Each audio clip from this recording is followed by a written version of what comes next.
Merci d'être avec nous pour votre journal Afrique sur TV5 Monde. Dans l'actualité, la colère de Thiebilé Dramé au Mali. Le candidat à la présidentielle annonce son retrait du scrutin. Il critique l'attitude de la France. Invité de ce journal, Francis Laloupeau, auteur d'un ouvrage sur la France-Afrique. Bonsoir. Bonsoir. De nouveaux bombardements près de Goma en RDC. L'armée congolaise veut en finir avec le M23. On ira à Rutshuru, une zone sous contrôle rebelle. Et puis l'effervescence en Afrique du Sud. Nelson Mandela fête jeudi ses 95 ans. Le pays s'apprête à célébrer le Mandela Day.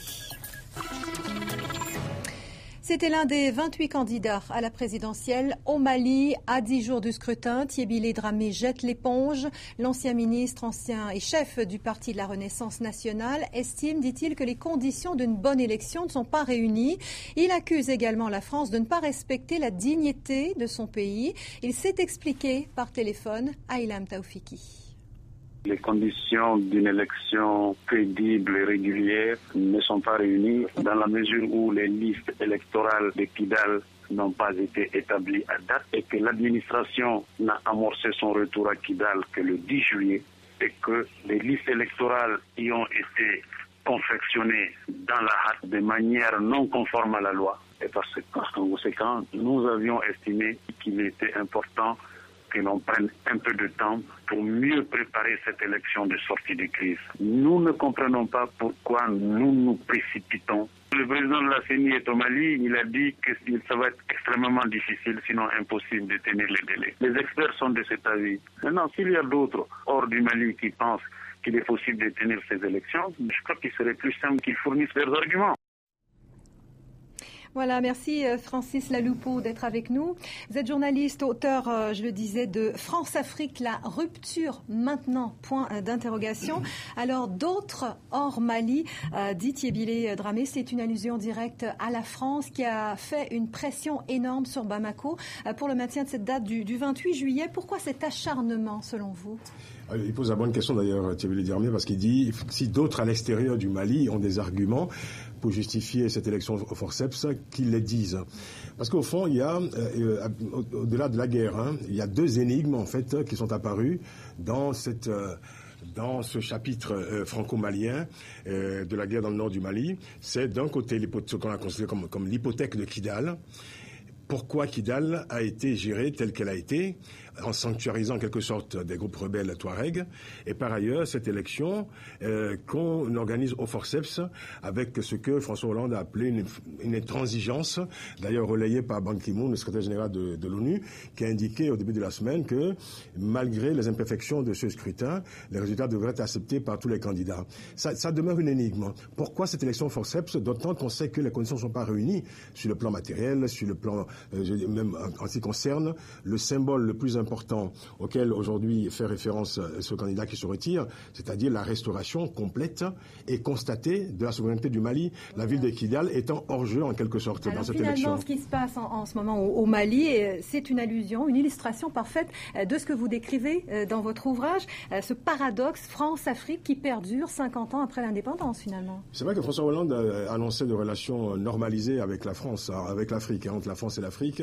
Il souhaitait verser ces relations dans le champ ordinaire de la diplomatie internationale, mais pour l'instant, on comprend bien que ces relations sont loin d'être normales, parce qu'il y a des réflexes anciens qui subsistent toujours. Vous savez, quand la France est intervenue au Mali, cette intervention avait été vécue très amèrement par les Africains, le fait que l'ancienne puissance coloniale vienne au secours, en quelque sorte, d'une ancienne colonie pour restaurer son intégrité territoriale. Par la suite, l'intervention a été saluée. C'est peut-être la première intervention française depuis 50 ans, quasi unanimement saluée par l'opinion africaine.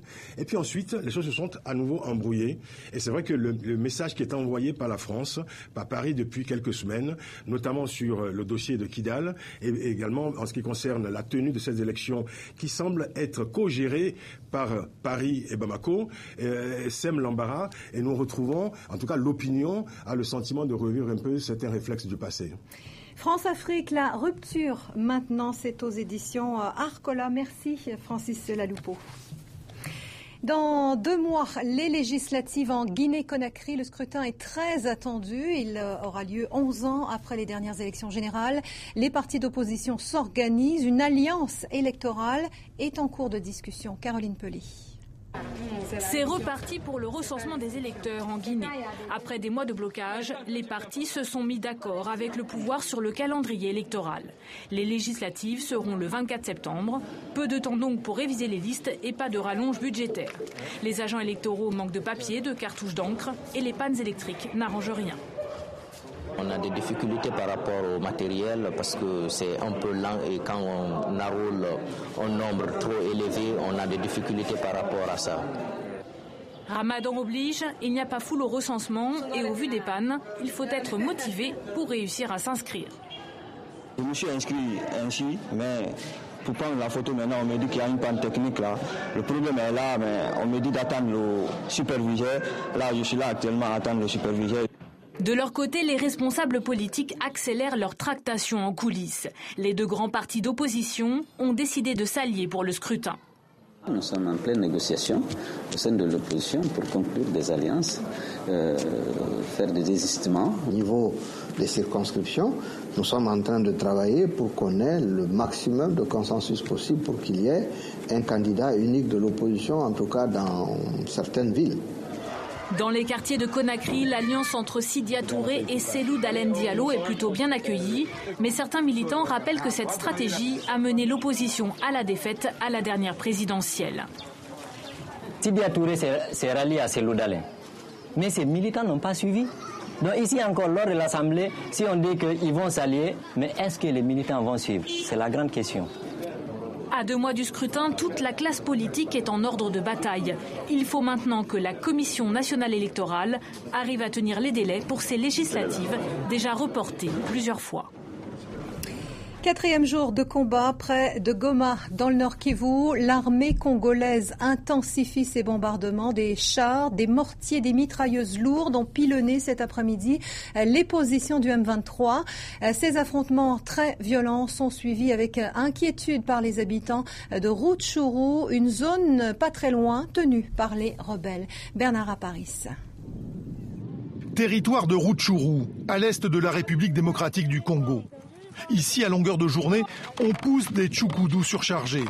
Ou bien, on marche sur des routes défoncées, longtemps, des kilos sur la tête. Canne à sucre ou récolte en tout genre selon les saisons. Ici, à l'Est, on subit depuis des années la loi du plus fort. Cette fois, c'est la rébellion du M23 en conflit avec le gouvernement qui contrôle le territoire. Derrière la démarche débonnaire de ces policiers rebelles se cache une toute autre réalité dans les quartiers de Rutshuru. Surtout les hommes qui s'appellent M23. Hein? Nous tracasser ici tous les jours. Hein? À partir de 7h, 6h30, 8h, la population est fatiguée. Ce n'est pas comme ça qu'on va continuer de vivre. Hein? On nous prenne comme les bêtes. Pillage des maisons ou des récoltes, meurtres, viols, menaces, l'insécurité est permanente. Et les étudiants de l'Institut supérieur pédagogique, qui préparent les examens de fin d'année, ont l'esprit ailleurs.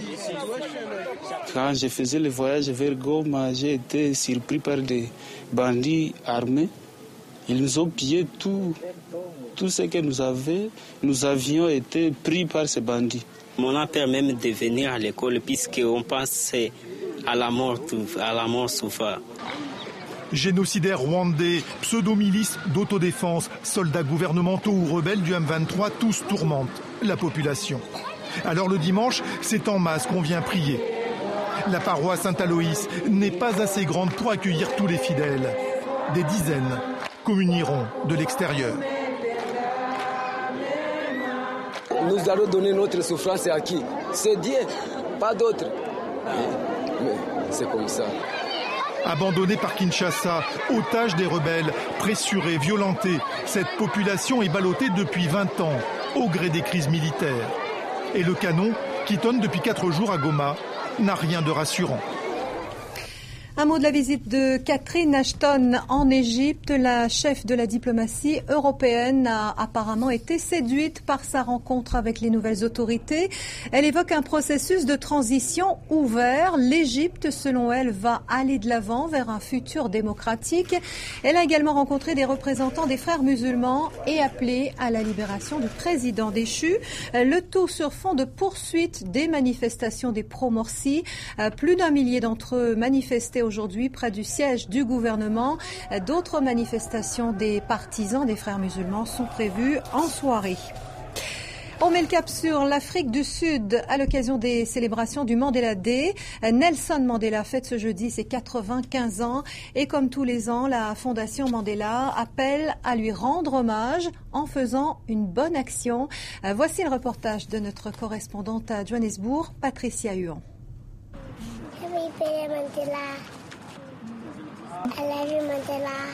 Comme ce petit garçon, des millions de Sud-Africains se préparent à célébrer le 95e anniversaire de Nelson Mandela. Le 18 juillet est un jour d'hommage aux héros de la lutte anti-apartheid et chacun est invité à donner un peu de son temps pour la collectivité. Nous sommes tous appelés à faire de bonnes actions. C'est pour ça que c'est un jour très important, parce qu'au moins on prend conscience qu'il faut agir pour les autres.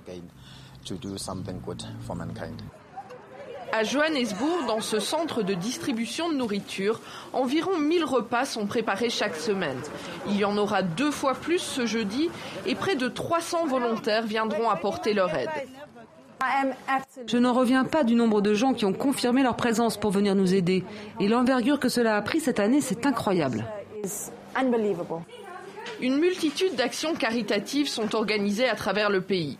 L'idée est de consacrer au minimum 60 minutes à une bonne action, en référence aux 67 années que Nelson Mandela a passées à lutter pour l'égalité.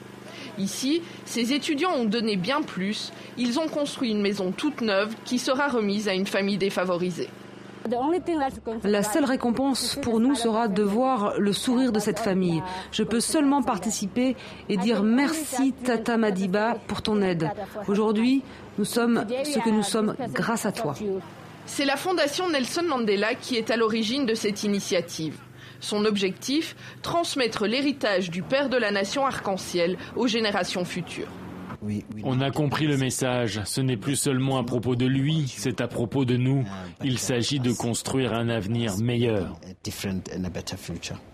Nelson Mandela fêtera lui son 95e anniversaire à l'hôpital. Il se trouve toujours dans un état critique, mais les Sud-Africains ont retrouvé l'espoir de le garder encore un peu auprès d'eux. C'est la fin de ce journal. Merci de votre fidélité. Merci à vous qui nous suivez depuis Pretoria.